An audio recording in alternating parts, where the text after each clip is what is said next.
Hello everyone. तो कैसे हैं आप लोग? उम्मीद करता हूँ अच्छे होंगे। तो आज हम स्टार्ट कर रहे हैं electric current and its effect. Class 7 का फिजिक्स टॉपिक स्टार्ट कर रहे हैं। ठीक है, इसमें हमारा टॉपिक है इलेक्ट्रिक करंट। ठीक है, सबसे पहले तो हम समझेंगे इलेक्ट्रिक करंट होता क्या है। तो देखिए, इलेक्ट्रिक करंट का मतलब हो गया N electric current is a flow of electric charge. Electric charge का जो फ्लो होता है उसको हम लोग बोलते हैं इलेक्ट्रिक करंट। अब चार्ज क्या होता है? देखिए, चार्ज जो अगर हम बोले, एटम की एक प्रॉपर्टी होती है। एटम क्या होता है? तो एटम जो होता है मैटर का सबसे स्मॉलेस्ट पार्टिकल को एटम बोलते हैं। ठीक है, और एटम जो होता है इसके पास एक खूबी है, इसका एक प्रॉपर्टी होता है कि इसमें चार्ज होता है एटम में। ठीक है, वही चार्ज के फ्लो को हम लोग बोलते हैं इलेक्ट्रिक करंट। यानी अगर चार्ज फ्लो, जैसे समझ लीजिए यह वायर है, इस वायर में अगर हम बोल सके कि करंट दौड़ रहा है, करंट फ्लो हो रहा है इस डायरेक्शन में। ठीक है, इस डायरेक्शन में अगर करंट फ्लो हो रहा है, इसका मतलब हम कह सकते हैं कि चार्ज का फ्लो हो रहा है, इसीलिए इलेक्ट्रिक करंट है ये। ठीक है, इसीलिए हम कह सकते हैं कि flow of charge is called electric current. The rate of flow of charge भी बोल सकते हैं, या फ्लो ऑफ चार्ज बोल सकते हैं, इलेक्ट्रिक करंट इसी को बोलते हैं। ठीक है, यानी कहने का मतलब अगर हम सीधा साफ बात बोले, इलेक्ट्रिक करंट किसको बोलते हैं, तो फ्लो ऑफ चार्ज को हम इलेक्ट्रिक करंट बोलते हैं। ओके, चलिए अब हम आगे समझते हैं। This electric charge is carried और by moving electron carries in a wire. यही बात बताया गया है। उस चार्ज का नाम है इलेक्ट्रॉन। जो चार्ज वायर के अंदर मूव करता है उस चार्ज का नाम क्या है? इलेक्ट्रॉन। देखिए, चार्ज दो होता है, एक होता है पॉजिटिव चार्ज, एक होता है नेगेटिव चार्ज। तो ये नेगेटिव चार्ज है, ये जो फ्लो हो रहा है वायर के अंदर, तो उस फ्लोइंग चार्ज को हम लोग बोलते हैं इलेक्ट्रॉन, जो कि नेगेटिव चार्ज होता है। और एक होता है प्रोटॉन, जो कि पॉजिटिव चार्ज होता है। तो यहाँ पर प्रोटॉन का काम तो नहीं है, यहाँ पर इलेक्ट्रॉन का काम होता है।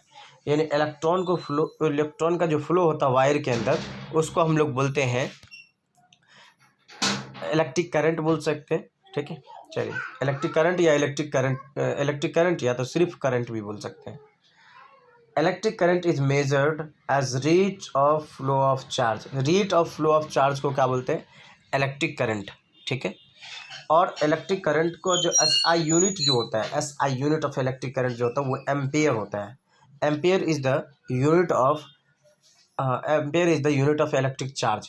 ठीक है, जिस तरीके किलोग्राम का यूनिट होता है, किलोग्राम का यूनिट क्या होता है? ग्राम। तो उसी तरीके से इलेक्ट्रिक करंट का यूनिट है ampere. Okay, electric current is measured using a device called ammeter. Electric current जिस चीज़ से मेजर किया जाता है, जिस डिवाइस से, उस डिवाइस का नाम है एमीटर। एमीटर जो डिवाइस होता है उससे हम इलेक्ट्रिक करंट को मेजर करते हैं। ओके, ये देखिए, ये लिखा हुआ है, इलेक्ट्रिक करंट को मेजर जो करते हैं उस डिवाइस का नाम है ammeter.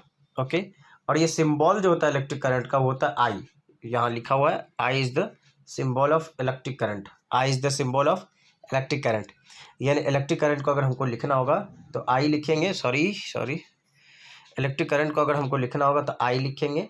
I equals to charge, यानी चार्ज को हम C से लिख रहे हैं, बट्टे टाइम। ठीक है, ये आई है। ठीक है, ये आई। तो ये हो गया हमारा इलेक्ट्रिक करंट का फॉर्मूला भी निकल गया यहाँ से हमारे पास। चार्ज बट्टे टाइम जो होता है ये फॉर्मूला होता है किसका? इलेक्ट्रिक करंट का। और इलेक्ट्रिक करंट को आई से डिनोट कर रहे हैं यहाँ पर। टाइम का मतलब T का मतलब टाइम, और चार्ज का मतलब चार्ज को हम C से लिख रहे हैं यहाँ पर। ठीक है, चलिए बता जाते हैं इन पास्ट। हम बहुत पहले की बात अगर हम बात करें, यानी पास्ट में, it was considered that the current is the flowing of proton from, यानी अभी जो हम बात किए हैं कि इलेक्ट्रॉन के फ्लो को हम लोग बोलते हैं करंट, जो कि अब यहाँ पर बात किए हम। ठीक है, लेकिन पहले क्या कंसीडर किया जाता था कि प्रोटॉन का जो फ्लो होता है उसको हम लोग बोलते हैं इलेक्ट्रिक करंट, लेकिन अब ऐसा नहीं है। ठीक है, ये बोला जाता था कि पॉजिटिव टर्मिनल, यानी इसमें क्या बताया गया है, positive battery terminal to negative battery terminal through the circuit. यानी जो प्रोटॉन जो फ्लो करता था पॉजिटिव से नेगेटिव की तरफ। देखिए, बैटरी में दो होता है, साइड होता है। एक साइड होता है पॉजिटिव, एक साइड होता है नेगेटिव चार्ज का। ठीक है, तो उसमें ऐसा कंसीडर किया जाता था कि पॉजिटिव टर्मिनल से नेगेटिव टर्मिनल की तरफ प्रोटॉन फ्लो होता था। पहले ऐसा कंसीडर किया जाता था, लेकिन अब ऐसा नहीं है। ठीक है, चलिए अब आगे हम समझते हैं। आगे हमारे पास दिया हुआ है later it was discovered that the flow of electron, क्या बोला गया, अब बाद में, अभी जो हम लोग पढ़ते हैं, अभी हम लोग पढ़ते हैं कि फ्लो ऑफ इलेक्ट्रॉन, इलेक्ट्रॉन के फ्लो को हम लोग बोलते हैं इलेक्ट्रिक करंट। लेकिन पहले क्या बताया जाता था, प्रोटॉन के फ्लो को इलेक्ट्रिक करंट, और इसमें क्या था, पॉजिटिव से नेगेटिव की तरफ हो रहा था, ठीक है। लेकिन यहाँ पर क्या है, नेगेटिव से पॉजिटिव की तरफ हो रहा है चार्ज का फ्लो, अभी इलेक्ट्रॉन फ्लो हो रहा है, पहले प्रोटॉन के बारे में कंसीडर किया जाता था, ठीक है। As convention the current still consider in the flow of a positive terminal to negative terminal. लेकिन अगर एक्चुअली रियर में अगर देखा जाए तो रियली में क्या होता है कि चार्ज जो फ्लो होता है पॉजिटिव से नेगेटिव टर्मिनल फ्लो होता है। ये देखिए यहाँ पे एक डायग्राम दिया गया, इस डायग्राम को हम समझाते थोड़ा, ठीक है। ये डायग्राम में क्या बताया गया है, ये समझ लीजिए यहाँ पर flow of positive charge flow हो रहा है, यानी फ्लो ऑफ इलेक्ट्रॉन। और पहले क्या कंसीडर किया जाता था, यहाँ पर पॉजिटिव चार्ज का फ्लो होना को इलेक्ट्रिक करंट बोलते थे, लेकिन बाद में क्या, फ्लो ऑफ इलेक्ट्रॉन यानी नेगेटिव चार्ज के फ्लो को क्या बोलते हैं, इलेक्ट्रिक करंट बोलते हैं। ये सीधा साफ बात, अगर हम बात करें तो पहले पॉजिटिव चार्ज को बोलते थे करंट का फ्लो होना, और अभी नेगेटिव चार्ज को बोलते हैं कि करंट का फ्लो होना, यानी रियल में जो देखा जाए तो अभी सही है, पहले गलत था, ठीक है। अब आगे हम समझते हैं, ये बताया गया है एसआई यूनिट जो हम लिखते हैं, एसआई जो लिखते हैं ना, एसआई यूनिट, एसआई का फुल फॉर्म होता है इंटरनेशनल सिस्टम ऑफ यूनिट, ठीक है। बस वही चीज़ समझाया गया। अब चलिए आगे समझते हैं हम लोग। नेक्स्ट हमारे पास लिखा हो गया है, हेडिंग है हमारे पास, एप्लीकेशन ऑफ इलेक्ट्रिक करंट और इलेक्ट्रिसिटी। इलेक्ट्रिक करंट बोले या इलेक्ट्रिसिटी का बोले, ये दोनों बात सेम होती है, ठीक है, both are same, electric current या इलेक्ट्रिसिटी दोनों बात सेम है, ठीक है। Electric appliance like refrigerators, fan, TV, bulbs, light etc, यानी इलेक्ट्रिसिटी का यूज़ करते किस चीज़ के लिए, रेफ्रिजरेटर यानी फ्रीज वगैरह सब के लिए, फैन वगैरह सब चीज़ इलेक्ट्रिकल टूल्स है, सब इलेक्ट्रिक से चलता है। Cell battery use in the camera and remote mobile phone, यानी सेल्स होता है या बैटरी होता है, सेल और बैटरी दोनों का यूज़ किया जाता है किस चीज़ में, कैमरा में, रिमोट में और मोबाइल फ़ोन में। ये सब चीज़ तो डायरेक्ट इलेक्ट्रिसिटी पे नहीं चलती है ना।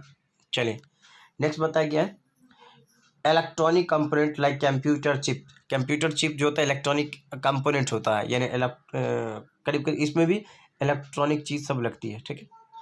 इलेक्ट्रोमैग्नेट एंड इलेक्ट्रोकेमिस्ट्री etc, मतलब इलेक्ट्रिसिटी का यूज़ किया जाता है इस सब चीज़ में, इलेक्ट्रोमैग्नेट, ठीक है। इलेक्ट्रोमैग्नेट यानी इलेक्ट्रिसिटी की मदद से मैग्नेट्स वगैरह सबका मैग्नेट वगैरह सब तैयार किया जाता है, और इलेक्ट्रोकेमिस्ट्री वगैरह सब, ये सब यूज़ है इलेक्ट्रिसिटी का।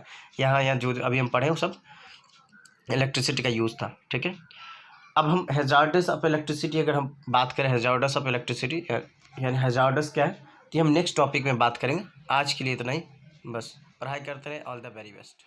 हेडिंग है हैजार्डस ऑफ इलेक्ट्रिक करंट, यानी इलेक्ट्रिक करंट से हमको क्या नुकसान पहुंच सकता है, क्या इसका डिफेक्टिव हो सकता है, ये हम समझेंगे, ठीक है। हम पिछले क्लास में ये सब पढ़े थे कि इलेक्ट्रिक इफेक्ट्स का, हम इलेक्ट्रिक करंट का क्या क्या यूज़ करते हैं, ठीक है। तो इलेक्ट्रिक करंट का यूज़ कर रहे थे रेफ्रिजरेटर में, पंखा में, टीवी में, मोबाइल फ़ोन वगैरह सब चार्ज करने में भी यूज़ करते हैं इलेक्ट्रिसिटी का। और आज हम पढ़ लेंगे उसका डिफेक्ट्स, यानी उससे क्या हम लोग को नुकसान पहुँच सकता है, ठीक है।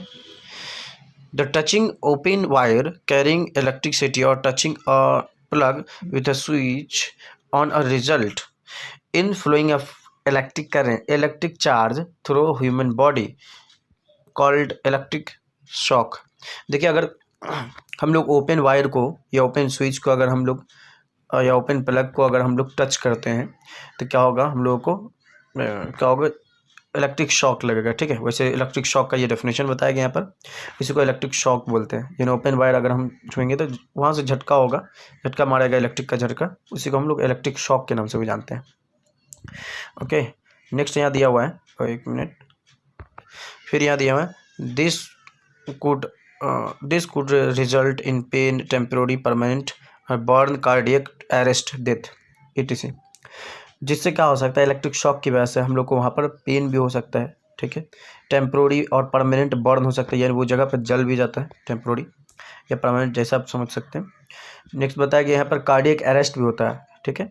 यानी कार्डियक अरेस्ट करने का मतलब यह है कि दिल जो क्या बोलते हैं पंप करता रहता है, यानी हार्ट जो पंप करता है वो रुक भी सकता है, पंपिंग ऑफ हार्ट्स, ठीक है।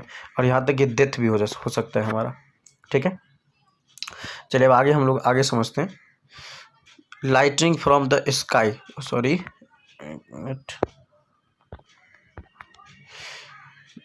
lighting from sky may also cause similar effects as an electric shock। जो स्काई यानी आसमान से जो लाइटनिंग होता है, जैसे कि यहाँ देख सकते हैं, यहाँ लाइटनिंग का दिया गया है। जैसे बारिश वगैरह होता है तो उस दौरान भी थंडर स्टॉर्म यानी लाइटिंग वगैरह होता है, ठीक है, लाइटनिंग। जिससे क्या होता है कि ज़मीन पर बिजली वगैरह गिरती है आसमान से, तो उसमें भी इंसान को डेंजर क्या बोलते हैं, इंसान को खतरा हो सकता है उससे भी। जब भी बारिश वगैरह का मौसम हो इस तरीके का या लाइटनिंग हो तो कहीं सेफ जगह देख करके रुक जाए, ठीक है। उसके बाद जब लाइटनिंग ख़त्म हो जाए तब वहाँ से निकले, क्या अपने फिर आगे बढ़े, ठीक है। वैसे लाइटनिंग के दौरान कभी ओपन में नहीं रहना चाहिए। चलिए, प्रोलॉन्ग एक्सपोजर और इलेक्ट्रिक मैग्नेटिक वेव और mobile signal wifi effects human nervous system. यहाँ तक कि अगर आपके आसपास में लंबा टावर है मोबाइल का, ठीक है, आपके पास में, या तो फिर वाईफाई का सिग्नल है, तो इससे भी इंसान के ह्यूमन जो ब्रेन होता है, इंसान के दिमाग पर बहुत गहरा असर पड़ सकता है। इसलिए टावर जो होता है ना, वो अक्सर गांव के एकदम खेत वाला इलाका में या तो फिर एकदम गाछी वाला इलाका में लगाया जाता है टावर वगैरह, ठीक है। क्योंकि उसके रेडिएशन जो होते हैं, उसको जो सिग्नल होते हैं ना, वो सिग्नल का होता है उसका इलेक्ट्रोमैग्नेटिक वेव वहाँ से जनरेट होता है। उससे क्या हो सकता है कि हमारे दिमाग पर यानी हमारे ब्रेन पर इसका बहुत बैड इफेक्ट हो सकता है, यहाँ तक कि हम लोग पैरालाइज भी हो सकते हैं, मतलब ब्रेन पूरी तरह से डैमेज भी हो सकता है, हम लोग का वर्क इम्प्रॉपर वर्किंग करेगा, ठीक है। और अब हम पढ़ने वाले हैं सेल वर्सेस बैटरी, यानी सेल में और बैटरी में क्या डिफरेंसेस है। देखिए, cell is a device which produce electricity by the means of electromagnetic reaction, ठीक है, इलेक्ट्रोकेमिकल रिएक्शन, सॉरी। देखा हो गया, सेल एक ऐसा डिवाइस है जो क्या करता है, इलेक्ट्रिसिटी प्रोड्यूस करता है इलेक्ट्रोकेमिकल रिएक्शन की वजह से, ठीक है। और क्या बोला है, battery is the combination of two or more sales, ठीक है। दो और मोर सेल को अगर हम जोड़ते हैं, दो या दो से ज़्यादा सेल को जोड़ते हैं तो बैटरी बनता है, और बैटरी बनता है इलेक्ट्रोकेमिकल रिएक्शन की वजह से। Cells are connected in series back to back, ठीक है। सेल जो होना यानी बैटरी जो होता है ना, उसको बनाने के लिए सेल्स को बैक टू बैक जोड़ना पड़ता है। जैसे देखिए, ये जुड़ा हुआ है, ठीक है, ये जुड़ा हुआ है, फिर ये जुड़ा हुआ है, फिर ये जुड़ा हुआ है, तो बैक टू बैक जुड़ा हुआ है, ठीक है। चलिए अब आगे हम लोग समझते हैं। नेक्स्ट दिया गया हमारे पास, ये सेल का हो गया सिंबल, और ये हो गया बैटरी का सिंबल हो गया, ठीक है। एक प्लस एक माइनस होता है। नेक्स्ट बताया गया, use in similar electricity in required appliance like TV, remote, wall clock, यानी टीवी वगैरह, रिमोट वगैरह या वॉल क्लॉक जो होता है उसमें सेल का यूज़ किया जाता है। अब बैटरी का यूज़ किया जाता है कार में, टॉय कार में, ठीक है, ये सब वगैरह, इन्वर्टर वगैरह सब में बैटरी का यूज़ करते हैं, ठीक है। यानी छोटे डिवाइस के लिए सेल का यूज़ किया जाता है, बड़े डिवाइस के लिए क्या यूज़ किया जाता है, बैटरी का यूज़ किया जाता है। नेक्स्ट हम लोग समझ रहे हैं कॉमन इलेक्ट्रिक कंपोनेंट्स सिंबल, यानी इलेक्ट्रिक कंपोनेंट का जो सिंबल होता है वो हम समझ रहे हैं। देखिए, जैसे यहाँ बताइए इलेक्ट्रिक सेल का सिंबल, देखिए ये सिंबल होता है इलेक्ट्रिक सेल का, ठीक है। नेक्स्ट बताइए है बैटरी का जो सिंबल होता है, इलेक्ट्रिक बैटरी का सिंबल ये है, एक तरफ प्लस साइन दिया रहता है, एक तरफ माइनस साइन। ये देखिए आप पूरा अच्छे से नज़र आ रहा है, एक मिनट सॉरी, पूरा अच्छे से ये साइन दिया हुआ है, ठीक है। यहाँ पे क्या बताया गया है, एक तरफ प्लस दिया गया है, एक तरफ माइनस दिया गया है, और ये बीच में दिया गया है सिंबल, ठीक है, इसका सिंबल बीच में दिया ही है। तो ये आप समझ सकते हैं बैटरी का सिंबल हो गया। नेक्स्ट हमारे पास दिया है इलेक्ट्रिक बल्ब। इलेक्ट्रिक बल्ब का सिंबल या तो ये ऐसा होता है या तो ऐसा होता है, ठीक है। नेक्स्ट बताया गया हमारे पास स्विच का, ऑन स्विच, स्विच अगर ऑन होता है, ये देखिए थोड़ा मिस्टेक किया है, स्विच ऑन नहीं, ये स्विच ऑफ का सिंबल है, यानी ये रॉन्ग है दिया हुआ, ठीक है। आप इसको करेक्ट नहीं मान लीजिएगा, स्विच ऑन बोला गया ना, जब ये कनेक्ट होता है आपस में एक दूसरे के साथ, जब ये कनेक्ट होता तब ये स्विच ऑन माना जाता। वैसे ये स्विच ऑफ का सिंबल है, स्विच ऑन का ये होना चाहिए, स्विच ऑफ का ये होना चाहिए, ठीक है, उल्टा हो गया। जैसे आप समझ देख लीजिएगा उसको सही से। उसका बाद बताइए इलेक्ट्रिक ग्राउंड, यानी अर्थ का जो होता है, अर्थिंग वगैरह जो डालते हैं, यह अर्थिंग का सिंबल हो गया, ठीक है। नेक्स्ट बताया गया है वायर का जो होता है एक सीधा लाइन होता है, ये वायर का सिंबल हो गया। चलिए अब हम लोग नेक्स्ट समझते हैं आगे, ठीक है। अब यहाँ दिया हुआ है इलेक्ट्रिक सर्किट। इलेक्ट्रिक सर्किट क्या होता है ये देखिए, an electric circuit is a path in which electric और करंट फ्लो। इलेक्ट्रिक सर्किट एक ऐसा पाथ होता है, यानी एक ऐसा रास्ता होता है जिससे होकर के क्या होता है, इलेक्ट्रिक चार्ज का फ्लो होता है, ठीक है। क्या होता है, इलेक्ट्रिक चार्ज का फ्लो होता है। इफ़ अ सर्किट इनकम्प्लीट और broken current flow does not flow, this types of circuit is called open circuit. अगर सर्किट कहीं से ओपन है, ठीक है, जैसे समझ लीजिए ये एक पाथ बना है, इसको अगर कहीं से हम काट दें, यहाँ से अगर ओपन कर दें, ठीक है, इस वाले जगह से, तो इसको बोलेंगे ओपन सर्किट। और अगर ये पूरा कॉम्पैक्ट है तो बोलेंगे क्लोज सर्किट। बस यही चीज़ बताएगी यहाँ पर, ठीक है। एक ये हो गया डेफिनेशन हो गया ओपन सर्किट का, ये डेफिनेशन हो गया क्लोज सर्किट का, ठीक है। नेक्स्ट बताया गया है if the circuit contain some material which does not allow electric current to in case that in that case too, even if the circuit is complete, the current does not flow, this material का non conductor. Non conductor किसको बोलते हैं, जैसे plastic हो गया, polythene हो गया, paper हो गया, वुड हो गया, ये सब क्या होता है कि नॉन कंडक्टर होता है, यानी इंसुलेटर होता है। इस बीच ये इलेक्ट्रिक सर्किट जो होना चाहिए, यहाँ पर ऐसा कोई भी सब्सटेंस नहीं आना चाहिए जिस सब का भी हम नाम लीजिए, जैसे प्लास्टिक, पॉलीथीन। ये देखिए एक बॉक्स बनाए हैं, इस बॉक्स में समझ लीजिए यहाँ पर हम कनेक्ट कर देते हैं, इस वाले एरिया पर हम कनेक्ट कर देते हैं वुड को, लकड़ी को, ठीक है। और करंट यहाँ से फ्लो आ रहा है, फ्लो होते हुए आ रहा है, जैसे समझ लीजिए यहाँ पर बैटरी है, ठीक है, बैटरी है जो पावर सप्लाई कर रहा है, करंट को सप्लाई कर रहा है यहाँ पर, ठीक है। ये लाइन हम जहाँ पर डाल रहे हैं, यहाँ पर समझ लीजिए कि बैटरी लगा हुआ है। अब बैटरी क्या कर रहा है कि यहाँ से चार्ज का मतलब जनरेट करता है, यानी इलेक्ट्रिसिटी को जनरेट कर रहा है, चार्ज को जनरेट कर रहा है। तो यहाँ से चार्ज तो जाएगा इस डायरेक्शन में, ठीक है, चार्ज तो जाएगा, यहाँ जाने के बाद फिर क्या होगा, यहाँ से रुक जाएगा, अब इसके आगे जाएगा नहीं, क्योंकि यहाँ पर क्या लगा हुआ है, वुड। ये जो है यहाँ पर पूरा इनकम्प्लीट हो जाएगा, ये सर्किट यहाँ पर से कट जाएगा, इनकम्प्लीट हो जाएगा। अब इधर चार्ज यहाँ तक तो फ्लो होकर के आ जाएगा यहाँ तक, लेकिन इसके आगे चार्ज यहाँ पर नहीं आ पाएगा, समझ रहे, चार्ज नहीं आने की वजह से ये सर्किट इनकम्प्लीट हो जाएगा। इसलिए ये बोला गया है नॉन कंडक्टर को सर्किट इलेक्ट्रिक सर्किट में नहीं लगाना है। चलिए अब आगे हम लोग समझते हैं, एक मिनट। अब यहाँ दिया हुआ है नेक्स्ट कि a circuit is usually power source. Circuit में एक पावर सोर्स होता है, ठीक है, which source of electrons or load which is electric appliance the electric neutral bulb next electricity to run, ठीक है। इसमें एक पावर सोर्स लगाया जाता है, ठीक है। मतलब इतना समझ लीजिए इसमें जो चीज़ दिया गया, यहाँ पर एक स्ट्रक्चर दिया गया इलेक्ट्रिक सर्किट का ये पूरा डायग्राम हुआ, ठीक है, ये पूरा डायग्राम हुआ इलेक्ट्रिक सर्किट का। अब ये इलेक्ट्रिक सर्किट में क्या क्या चीज़ होता है ये समझिए। यहाँ एक स्विच है, ये जो कि ऑफ स्विच बताया गया, हम बताए थे ना, ऑफ स्विच मतलब बंद होता है ये स्विच, देखिए ये ऑफ स्विच का बताया गया, ठीक है। दूसरा यहाँ पे दिया है ये इलेक्ट्रिक पावर यहाँ से जनरेट किया जा रहा है, ठीक है, यहाँ से यानी करंट दिया जाता है, देखो पॉजिटिव टर्मिनल से नेगेटिव टर्मिनल की तरफ जाएगा। अब यहाँ बल्ब है जो क्या करेगा, लाइट जैसे यहाँ से करंट पास होगा तो ये ग्लो करेगा, बल्ब जलेगा, ठीक है। तो इतना सारा चीज़ होता है इसमें एक इलेक्ट्रिक सर्किट में। ये एक इलेक्ट्रिक सर्किट का स्ट्रक्चर हो गया। अगर आप चाहें तो इसको नोट भी कर सकते हैं, बना भी सकते हैं। चलिए अब आगे हम लोग समझते हैं। एक मिनट, ऊपर में 2 लाइन छूट गया था, इसको देख लेते हैं। ए स्विच और की यानी की का मतलब भी स्विच होता है, स्विच का मतलब भी की, बटन जो होता है जिससे ऑन ऑफ हम करते हैं लाइट को या बल्ब को या पंखा को, जो भी समझिए आप। In a circuit is use to make और break the circuit, to start और स्टॉप करंट फ्लो। हमको जब चाहे हम करंट को स्टार्ट कर सकते हैं, जब चाहे करंट को हम स्टॉप कर सकते हैं, ठीक है, यानी फ्लो कर सकते हैं और स्टॉप कर सकते हैं, क्योंकि स्विच जब उसमें लगा रहता है तो उस हिसाब से हम कंट्रोल करते हैं। And electric circuit is represented by the circuit diagram. Electric circuit को सर्किट डायग्राम के द्वारा रिप्रेजेंट किया जाता है। ये जो भी हम डायग्राम नीचे में भी देखा है वो इलेक्ट्रिक सर्किट का ही डायग्राम है। Electric circuit diagram pictorial representation by the, ये भैया दिखाया गया यहाँ पर, देखिए समझ में आ गया, ये चलिए आप समझिए। A simple open circuit electric circuit diagram for a bulb when switch is of. अगर स्विच ऑफ है तब दिखाया गया ऐसा।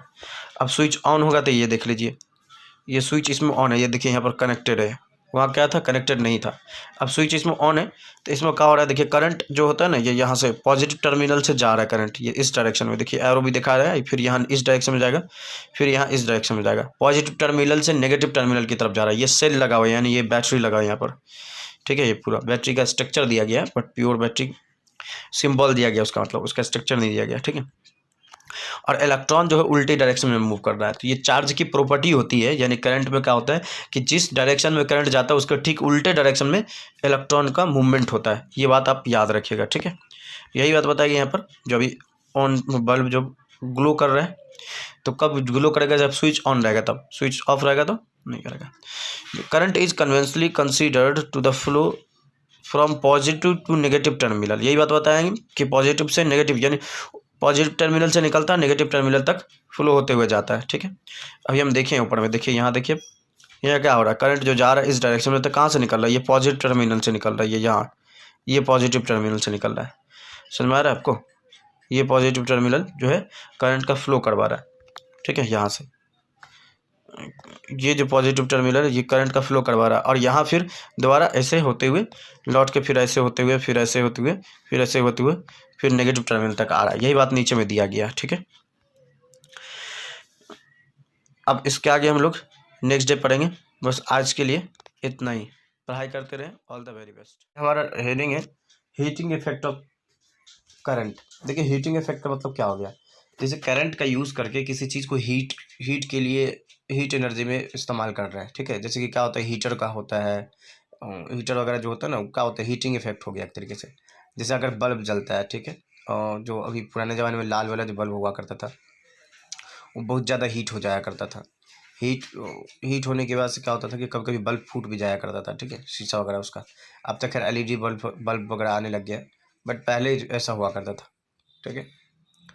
तो जो बल्ब जो हीट होता है ना, तो एक तरीके से हीटिंग इफेक्ट हो गया वो करंट का, तो इसी को हम बोलते हैं heating effect of electric current, ठीक है। हेडिंग ही दिया हुआ है हीटिंग इफेक्ट ऑफ करंट, इसलिए when electric current is passed through a conductor, अगर किसी कंडक्टर से इलेक्ट्रिक करंट पास हो रहा है तो it generate heat due to the resistance of it offers to the current flow.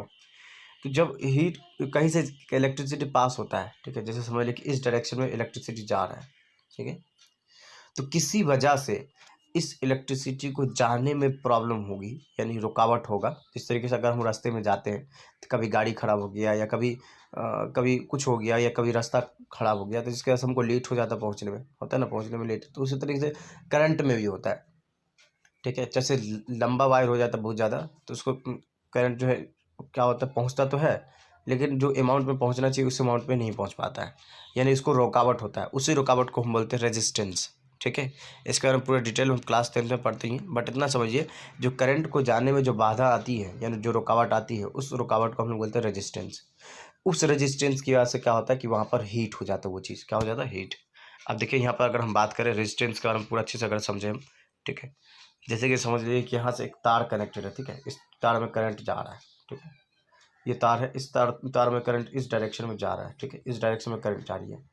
अब इस डायरेक्शन में करंट जा रही है तो यहाँ से होकर के जाएगा, ये आगे तक भी जाना था इसको, लेकिन यहाँ पे क्या हो रहा है, यहाँ पर एक बल्ब है, बल्ब जो है कुछ करंट को यूज़ करेगा, यानी कुछ चार्ज को यूज़ कर लेगा ये बल्ब, जिसके यहाँ से जो आगे जो जाएगा करंट वो नहीं पहुँच पाएगा पूरा प्रॉपर तरीके से, ठीक है।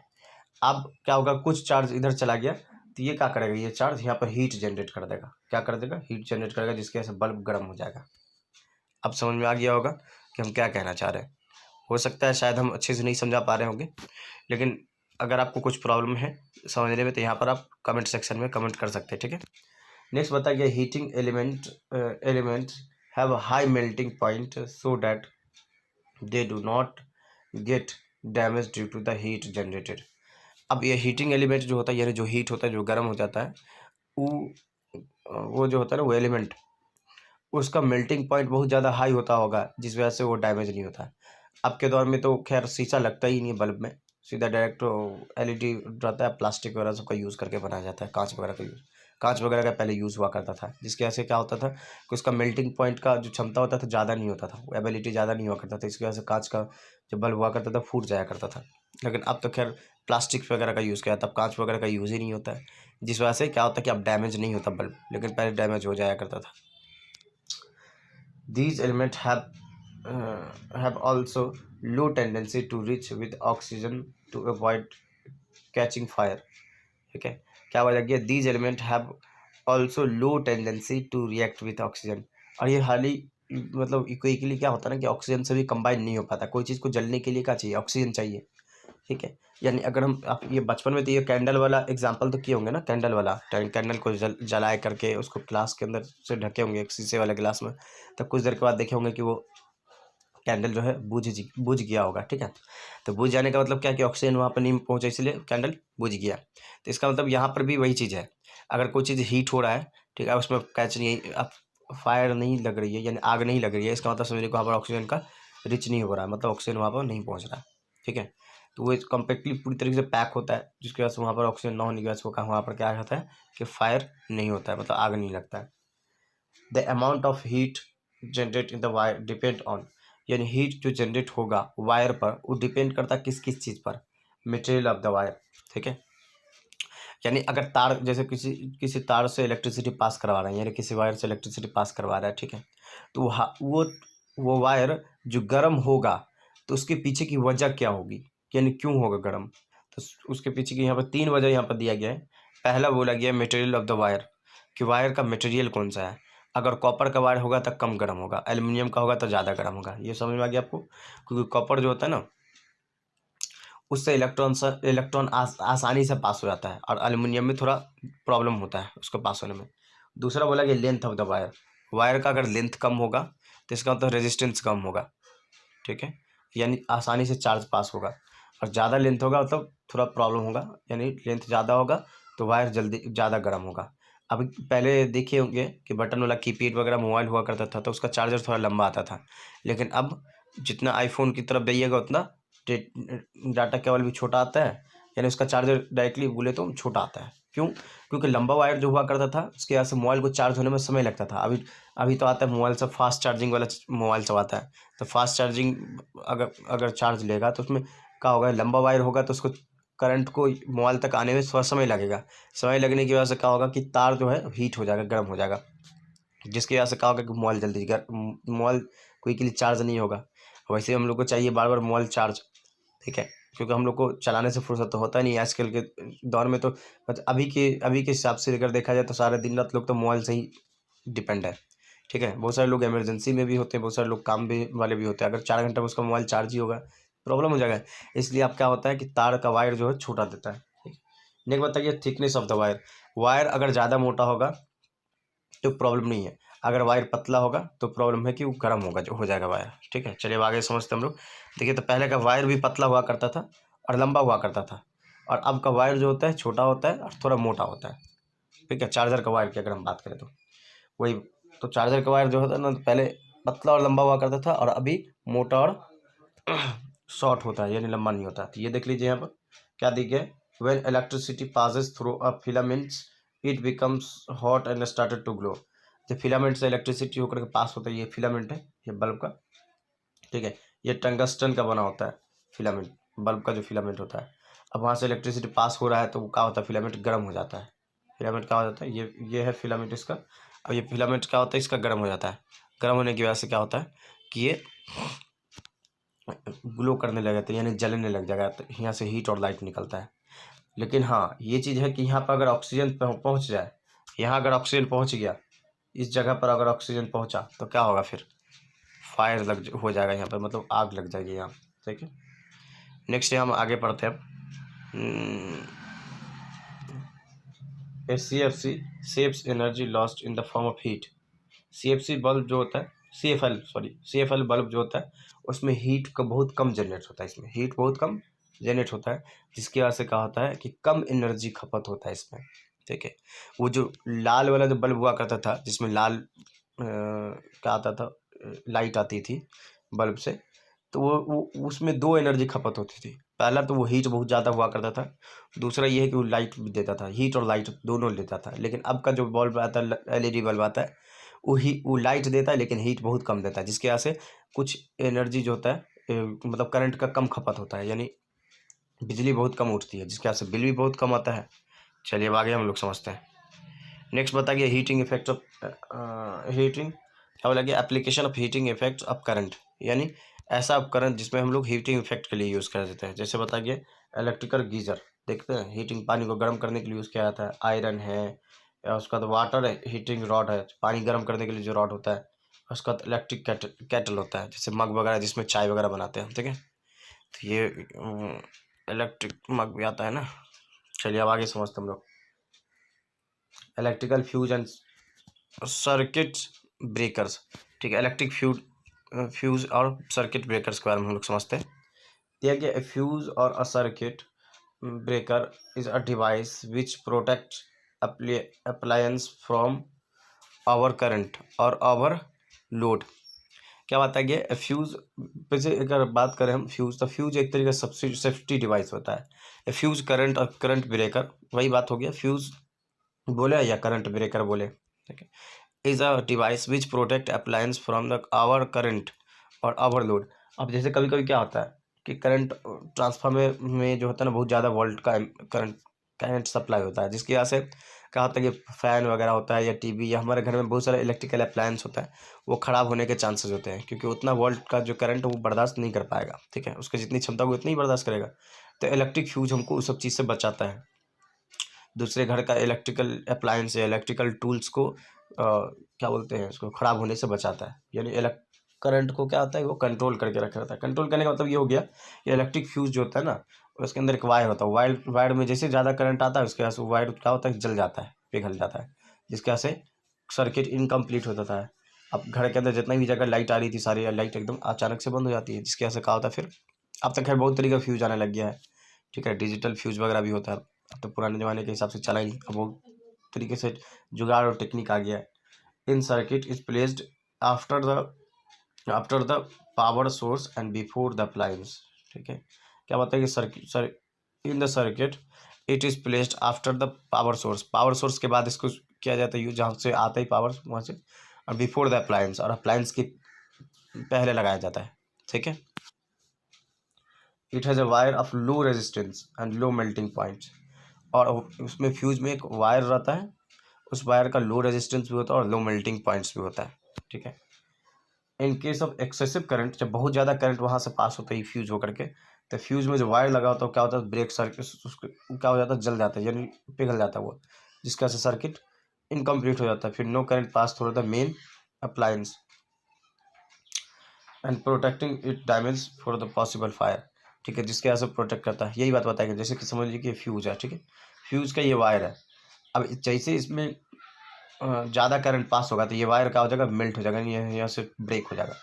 फ्यूज का वायर जब ब्रेक हो जाएगा तो आगे कहीं पर भी कोई जगह पर इलेक्ट्रिसिटी नहीं जा पाएगा, ठीक है। अगर ये वायर ब्रेक ना होता तो इलेक्ट्रिसिटी जाता पंखा पर, फिर टीवी पर, फ्रिज में, इस सब जगह पे जो इलेक्ट्रिसिटी जाता, ज़्यादा एम्पियर का करंट अगर इसमें जाता तो क्या होता, होता ये कि वो सब डैमेज हो जाता, क्योंकि उसकी क्षमता जितनी होगी उतना ही बर्दाश्त कर पाएगा। लेकिन फ्यूज क्या करता है, फ्यूज जो है सर्किट को इनकम्प्लीट कर देता है, जिसकी वजह से करंट एकदम बंद नहीं हो जाता है, जल जाता है उसमें का, ये फ्यूज जो होता है ना, ये जल जाता है। जलने की वजह से क्या होता है, ये सर्किट इनकम्प्लीट हो जाता है, जिसकी वजह से बचा लेता है वो सारे टूल और अप्लायंस को खराब होने से। Some of causes of excessive current are, short circuit किसको बोलते हैं, अब ये समझते हैं हम लोग। Can occur due to the direct touching up to wires, water seepage inside और electric circuit etc. Short circuit बोलते हैं जैसे कि दो वायर है, दो ओपन वायर है, और आपस में जाके टच हो गया तो उसकी वजह से शॉर्ट सर्किट हो जाता है। ओवरलोड का मतलब क्या होता है, connection of many device in single socket. एक सिंगल सॉकेट होता है, उसमें मोबाइल का चार्जर भी लगा, मोबाइल भी लगा दिए, फिर दूसरा मोबाइल भी लगा दिए, फिर क्या बोलते हैं, चार्जर वाला टॉर्च भी लगा दिए, बहुत सारा चीज़ को, या उसमें टीवी का भी कनेक्शन दे दिए, उसमें पंखा का भी कनेक्शन दे दिया, तो वो ओवरलोड हो जाता है, ठीक है। यानी एक ही सॉकेट में एक ही सिंगल सॉकेट में क्या गया, बहुत सारा चीज़ों को इस्तेमाल कर रहे हैं, ठीक है। तो ये इसको बोलते हैं overload. Excessive current generated from power source, ठीक है। अब ओवरलोड जो एक ही सर्किट से होगा तो प्रॉब्लम तो होगा ही होगा, ठीक है। अब आगे हम लोग समझते हैं। नेक्स्ट दिया हुआ है, सॉरी एक minute, Yeah. Every fuse is labeled with the maximum rating and current voltage. जितना भी फ्यूज होता है सब में मैक्सिमम रेटिंग दिया होता है कि कितना रेटिंग का करंट इसमें बर्दाश्त कर पाएगा, कितना नहीं कर पाएगा, ठीक है। So appropriate fuse should be used in according to the appliance और सर्किट इक्विपमेंट। और हर फ्यूज का अलग अलग क्या बोलते हैं क्षमता होता है, यानी अलग अलग जो एबिलिटी होती है। कोई ज़्यादा करंट को बर्दाश्त कर सकता है, कोई कम को। तो वो आपके हिसाब से आप इस्तेमाल कर सकते हैं कि आप अपने घर में किस किस तरीके का कितना कितना किस किस तरीके का डिवाइस चला रहा है, ठीक है। ऐसा डिवाइस है जो बहुत ज़्यादा आपका करंट खींच रहा है तो भाई आपको थोड़ा हेवी फ्यूज़ लगाना होगा, ठीक है। वरना अगर आप नॉर्मली पंखा वगैरह चला रहे हैं तो उसमें नॉर्मल फिर फ्यूज़ लगाना पड़ेगा। Using a lower capacity of fuse will result in the requirement frequent breaking of circuit. अगर आप समझ लीजिए कि बहुत हेवी सब्सटेंस यानी बहुत ज़्यादा लूट लेने वाला सब्सटेंस को आप मतलब एप्लीकेशन का यूज़ कर रहा है, ठीक है। जैसे कि समझ लीजिए आप घर में बहुत बड़ी बड़ी मशीन चला रहा है, ठीक है। वॉशिंग मशीन, मिक्सर मशीन, बहुत सारी तरीके की मशीन चला रहा है, ठीक है। और फ्यूज़ नॉर्मल वाला है, ठीक है, आपके पास बहुत नॉर्मल तरीके का फ्यूज़ है तो इसमें ज़्यादा करंट चाहिए भाई। तो नॉर्मल तरीके का फ्यूज़ क्या होगा, बार बार जल जाएगा। वो फ्यूज़ जल जाने की वजह से बार बार जो है आपको फेसिंग करना पड़ेगा, लाइन कनेक्शन ऑफ हो जाने का बार बार फेस करना पड़ेगा। इसलिए जब आप हेवी अप्लायंस घर में चला रहे हैं तो आपको क्या करना होगा, हेवी फ्यूज़ भी डालना पड़ेगा, ठीक है। On the other hand using the higher capacity of the fuse breaking slightly excessive current and appliance damage में भी, ठीक है। अब पता चला कि घर में सिर्फ नॉर्मल पंखा और बल्ब घर में सिर्फ पंखा और बल्ब का यूज़ कर रहे हैं, ठीक है, और फ्यूज लगा दिए हेवी वाला, तो क्या होगा, बार बार पंखा ख़राब होगा या तो बल्ब ख़राब होगा। क्योंकि मतलब आपको करना है उसी तरीके का फ्यूज लगाना है जिस तरीके का आप घर में अप्लायंस रखे हुए हैं, electrical appliance. MCB main main sorry miniature circuit breaker is a switch device which automatically turn off, ठीक है। MCB एक तरीके का क्या बोलते हैं स्विच आता है जो क्या करता है, जैसे ये भी एक तरीके का स्पीड ब्रेकर होता है। मतलब कहने का ये है कि जैसे ज़्यादा करंट पास होगा वहाँ से तो वो अपने आप ऑफ हो जाता है, खुद ब खुद ऑफ हो जाता है, जिसके वजह से सर्किट इनकम्प्लीट हो जाती है, सब जगह से करंट का फ्लो होना बंद हो जाता है। तो ये एक तरीके का मतलब डिजिटल बोल सकते हैं स्विच है। The automatic shutting off is called tripping or trip. इसी को हम बोलते हैं ऑटोमेटिक शटिंग ऑफ जो होता है उसी को बोलते हैं ट्रिपिंग या ट्रिप बोलते हैं। MCB does not contain any wire but uses heating effect of current to break circuit. इसमें कोई वायर नहीं लगा रहता है। उस स्विच में तो लगा होता है ना वायर, जिसकी वजह से वायर जल जाता है, सर्किट इनकम्प्लीट हो जाता है, लेकिन इसमें कोई वायर नहीं लगा होता है। In case of overload or overcurrent, a fuse gets burned and need to replaced where a circuit breaker resets to resume normal operation, ठीक है। और जैसे कि वो टूट गया तो फिर उसको कर सकते हैं, फिर से दोबारा लगा देते हैं। फ्यूज इन अ हाउस, जो घर में लगाया जाता है फ्यूज, देखो यहाँ वायर लगा हुआ है, इसमें ये वायर लगा हुआ है, ठीक है। Contain a wire low melting points. और उसके बाद फिर MCB देख लीजिए, ये होता है, ये नीचे की तरफ आ जाता है, जैसे ज़्यादा ही होता है करंट यहाँ से पास होता है तो, ठीक है। अब ये देखिए, ये भी एक तरह का फ्यूज़ है, fuse in electric appliance. Bulb fuse bulb does not glow because the circuit does not complete to break. जब जो बल्ब फ्यूज हो जाता है, फ्यूज़ जो बल्ब हो जाता है वो बल्ब दोबारा फिर से नहीं जल सकता, क्योंकि यहाँ पे देखिए ये जो है ना, ये इनकम्प्लीट हो गया इसका सर्किट, ठीक है। यहाँ पर देखिए कंप्लीट था, कहाँ गया ये, हाँ यहाँ देखिए ये कंप्लीट है, ये फिलामेंट ये पूरा इसका कंप्लीट है, लेकिन वहाँ पर टूट गया था इसलिए ये नहीं जल पाएगा। बस हमको लगता है इसके लिए इतना ही। अब नेक्स्ट जो लेक्चर होगा वो लास्ट लेक्चर होगा, ठीक है। पढ़ाई करते रहे, ऑल द वेरी बेस्ट। हमारा हेडिंग दिया हुआ है magnetic effects end of currents, magnetic effects of current दिया हुआ है, हमारा हेडिंग है ये, ठीक है। चलिए हम समझते हैं मैग्नेटिक इफेक्ट्स ऑफ करंट क्या होता है। जैसे अगर समझ लीजिए कोई वायर है, समझ लीजिए वायर एक, ठीक है। इस वायर से हम करंट फ्लो करवा रहे हैं, ठीक है। तो इस वायर से अगर करंट फ्लो करवाएंगे तो ये मैग्नेटिज्म के जैसा प्रॉपर्टी शो करेगा, इसी को बोलते हैं मैग्नेटिक इफेक्ट्स ऑफ करंट। मतलब किसी वायर से इलेक्ट्रिक करंट पास करवा रहे हैं तो ठीक उसी तरीके से बिहेव करेगा जैसा कि एक चुंबक बिहेव करता है। चुंबक क्या करता है, किसी आयरन रॉड को या स्टील रॉड को क्या करता है, अपनी तरफ अट्रैक्ट कर लेता है, टान लेता है, चिपका लेता है अपने अंदर, उसी तरीके से ये भी वही बिहेव करेगा। When when an electric current pass through a wire it behaves like a magnet. वही बात बताई गया, magnetic effects of current is are called electromagnet. ठीक है, यानी करंट के द्वारा जो this magnetic effect of current is known as electromagnet. इसी को हम लोग इलेक्ट्रोमैग्नेट बोल सकते हैं। यानी करंट के द्वारा जो मैग्नेटिक फील्ड जनरेट होता है, यानी मैग्नेटिज्म का प्रॉपर्टी आता है, उसको बोलते हैं इलेक्ट्रोमैग्नेट। हंस क्रिश्चियन और स्टेड, हर्स क्रिश्चियन और स्टेड, इन्होंने डिस्कवर किया था मैग्नेटिक इफेक्ट ऑफ करंट को 1820 में। सबसे पहली बार जो डिस्कवर किया इन्होंने किया, हैंस क्रिश्चियन और किड ने। ठीक है, एक compass is a watch like instrument. एक कंपास होता है, ठीक है, जो कि कैसा होता है, वॉच के जैसा होता है देखने में। ठीक है, वॉच मतलब घड़ी जो हाथ में पहनते हैं, इस तरह का इंस्ट्रूमेंट होता है। Which shows the direction of using the magnetic field produce inside the earth. यह डायरेक्शन पता किया जाता है इसको। ठीक है, इसके डायरेक्शन पता करने के लिए इसका इस्तेमाल किया जाता है। ये देखिए, एक ये वही है, क्या बोलते हैं, कंपास ही है। ठीक है, कंपास है जो कि डायरेक्शन पता किया जाता है इसमें मैग्नेटिक फील्ड का। वैसे अभी हम आगे पढ़ते, नीचे में खुद हम कंपास के पूरा डिटेल में जानेंगे। A compass is a instrument like, क्या बोलते हैं, वॉच लाइक इंस्ट्रूमेंट। ठीक है, तो ये तो समझ गए हम लोग। A compass needle is a tiny magnet. Compass needle जो होता है ना, उसमें छोटा सा मैग्नेट का टुकड़ा लगा होता है।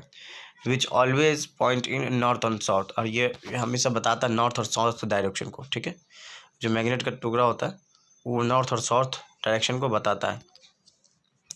If a compass is brought near the mentor or circuit carrying current, a needle gets reflected and magnetic field produced by both of them. ठीक है, अगर कंपास को किसी करंट करिंग वायर के करीब में लेके जाए तो क्या होगा, यहाँ पर मैग्नेटिक फील्ड डिफ्लेक्ट किया जाएगा, डिफ्लेक्ट हो जाएगा। ठीक है, if the direction of current is reverse, अगर करंट का डायरेक्शन रिवर्स हो गया तो मैग्नेटिक फील्ड का भी डायरेक्शन रिवर्स हो जाता है, उल्टा हो जाता है। यहाँ देखिए, अगर आपको पता करना है मैग्नेटिक फील्ड का डायरेक्शन कौन सा है, तो पहले जैसे कि ये देखिए एक रॉड है, एक जिससे वायर में से करंट पास हो रहा है। ठीक है, ऊपर के डायरेक्शन में करंट जा रहा है, यहाँ पर बताया भी है, ऊपर के डायरेक्शन में करंट सप्लाई हो रहा है, ऊपर के डायरेक्शन में। ठीक है, अभी ऊपर के डायरेक्शन में करंट सप्लाई हो रहा है, तो ये एक क्या बोलते हैं, फ्लेमिंग राइट हैंड रूल है। ठीक है, और एक होता है मैक्सवेल राइट हैंड रूल। तो मैक्सवेल राइट हैंड रूल से ये पता चलता है कि डायरेक्शन जो होगा मैग्नेटिक फील्ड का किस डायरेक्शन में होगा। तो उसके लिए क्या करेंगे, देखिए ये जो रॉड होता है, रॉड में जिस तरफ से करंट का डायरेक्शन होता है उसी तरफ हम लोग क्या करते हैं, लेफ्ट हैंड को पकड़ते हैं, सॉरी राइट हैंड को उसी तरफ, वही राइट हैंड को क्या करते हैं, हम पकड़ते हैं, जिस डायरेक्शन से करंट आता है उसी डायरेक्शन को हम थंब करते हैं, उसी डायरेक्शन में। फिर ये चार को जो फिंगर जो मुड़ता है, जिस तरफ मुड़ेगा, अगर अंदर की तरफ मुड़ रहा है चार फिंगर, तो समझ लेंगे कि मैग्नेटिक फील्ड का डायरेक्शन भी अंदर की तरफ है। ये चार फिंगर जो बताया गया, समझ में आ गया। तो ये I फॉर करंट और B फॉर मैग्नेटिक फील्ड, तो यही डायरेक्शन पता चलता है इससे हमको, जो कि क्लास 10 में हम लोग इसके बारे में डिटेल में पढ़ेंगे कि क्या है, उसका रूल नहीं है। ठीक है, चैप्टर नंबर 2 में magnetic effect of electric current, chapter का नाम ही है, तो उसमें मैग्नेटिक के पूरे इफेक्ट के बारे में पढ़ते हैं। वैसे ऑर्किड एक्सपेरिमेंट के बारे में देख लीजिए यहाँ पर, कि ये यहाँ पर एक डायग्राम बना दिया उन्होंने, इस डायग्राम में सारा कुछ शो कर दिया। ठीक है, स्विच जब ऑफ है तो ये जो यहाँ पर कंपास दिया गया है, ये कंपास डिफ्लेक्ट नहीं कर रहा, देखिए इसका डायरेक्शन ऐसा है, ऐसा। ठीक है, तो ये डायरेक्शन जो है डिफ्लेक्ट नहीं कर रहा है, समझ रहे हैं, क्योंकि स्विच ऑफ है, इसमें करंट पास हो ही नहीं रहा है। अब यहाँ पे नीचे में देख लीजिए, ऊपर वाले को देखिए आप और नीचे वाले को देखिए, दोनों में कुछ डिफरेंस देखने को मिलेगा। देखिए तो यहाँ पर ये सीधा है और ये कैसा है, ये ऐसा है, थोड़ा डिफ्लेक्ट हो गया है। तो क्योंकि यहाँ पर स्विच क्या है, ऑन है, स्विच क्या है यहाँ पर, ऑन, इसीलिए। तो कहने का मतलब कंपास नीडल जो, अगर इसको आप करंट कैरिंग वायर के कॉन्टेक्ट में लाइएगा या इसके करीब में लाइएगा तो क्या होगा, ये डिफ्लेक्ट हो जाता है। ठीक है, यहाँ वही बात बताया गया। चलिए अब आगे बताते हैं। नेक्स्ट है इलेक्ट्रोमैग्नेटिक। मैग्नेट क्या होता है, अब इलेक्ट्रोमैग्नेट के बारे में हम लोग समझते हैं। तो an electromagnet is a type of magnet in which the magnetic field is produced by an electric current. तो हम क्या बोल रहे थे इलेक्ट्रोमैग्नेट, हम लोग इलेक्ट्रोमैग्नेट पढ़ रहे थे। An electromagnet is a types of magnet in which the magnetic field is produce by an electric current. Electromagnet क्या बताया गया, किसको बोलते हैं? इलेक्ट्रोमैग्नेट बोलते हैं, ये भी एक तरीके का मैग्नेट है जो कि क्या हो, किसकी वजह से मैग्नेटिक फील्ड प्रोड्यूस करता है? इलेक्ट्रिक करंट की वजह से। देख लीजिए यहाँ पर बताया गया। अब ये स्ट्रक्चर देखिए, इस स्ट्रक्चर को ध्यान से देखिए, ये क्या कहना चाह रहा है कि ये एक वायर को एक नील यानी लोहे के काठी में इसको क्वाइलिंग किया गया, ऐसे ऐसे करके इसको लपेट दिया गया है, ठीक है। और इसको एक बैटरी से कनेक्ट कर दिया दोनों तरफ से। अब यहाँ से क्या होगा कि मैग्नेटिक फील्ड प्रोड्यूस होगा, ठीक है। तो इलेक्ट्रिक करंट की वजह से मैग्नेटिक फील्ड जो प्रोड्यूस होता है या मैग्नेट का जो प्रॉपर्टी जनरेट होता है उसी को बोलते हैं इलेक्ट्रोमैग्नेट, ठीक है। तो यहाँ पर डेफिनेशन भी दिया हुआ है, आप डेफिनेशन को भी देख सकते हैं अच्छे से, ठीक है, और उसको भी अच्छे से आप देख सकते हैं। चलिए, अब एक कॉइल वायर राउंडेड वगैरह वही बताइए चार्जेस थ्रू, ठीक है। चलिए अब आगे समझते हम लोग। नेक्स्ट दिया हमारे पास the magnetic field disappear when the current is off. Magnetic field disappear हो यानी खत्म हो जाएगा कब? जब हम करंट को ऑफ कर देंगे तब। जब करंट ऑन रहेगा तभी मैग्नेटिक फील्ड जनरेट होगा, और अगर करंट ऑफ हो जाएगा तब मैग्नेटिक फील्ड या मैग्नेट का प्रॉपर्टी शो ही नहीं करेगा। ये नील जो दिया गया ये काठी। Electromagnet usually consist of large number of closely space turn off the wire and coil is called magnetic field, ठीक है। तो यही बताया गया कि इलेक्ट्रोमैग्नेट को जनरेट करने के लिए क्या होगा, कॉइलिंग किया जाता है, बार बार उसको लपेट दिया जाता है, ठीक है। The wire turn are often wound around the magnetic core made up the ferromagnetic या ferrimagnetic material such as iron, ठीक है। ये क्या बताया गया है कि जिस चीज़ से लपेटा जाता है या तो फिर फेरोमैग्नेटिक होना चाहिए या तो फेरी मैग्नेटिक होना चाहिए, जैसे कि आयरन, ठीक है। ये ऐसा सब्सटेंस होना चाहिए, ऐसा नहीं कि हाँ भाई लकड़ी में लपेट दिए ले जा करके, ऐसा नहीं करना इसमें, ठीक है। नेक्स्ट बताया गया यहाँ पर advantage of electromagnetic over a permanent magnet that is the magnetic field control, ठीक है।